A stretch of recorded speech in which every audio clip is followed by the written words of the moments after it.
This week we continue our examination into the relationship between law and morality by looking closely at two very different classic works, the dialogue Crito by the Greek philosopher Plato and the letter from Birmingham jail written by the great Martin Luther King Jr. in 1963. I know that several of you have read other works by Plato before, mainly because I've had you do it, although you may have done it in other classes as well. Socrates has been revered for centuries, in large part because of his attitude toward death. We see some of that here in the Crito, where he refuses his friend's offer to escape from prison, even though he knows that in just a few days he will die because he's been sentenced to death.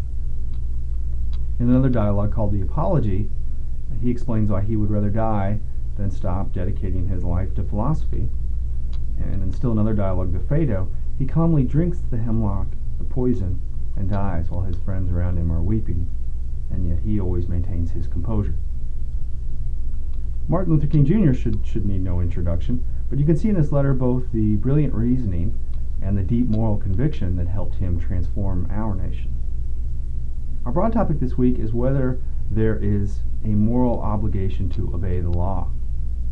Socrates focuses on whether one should avoid punishment even when that punishment seems unjust, although there are some other issues related to what the laws say to him that we'll focus on in class. King also argues that one should accept punishment, but he says explicitly that, quote, one has a moral responsibility to disobey unjust laws, unquote. It's on page 233 of your textbook. I want to ask you in particular about those standards King offers for determining a just law. I see at least 3 different standards in King's letter. My question to you is, are these standards valid?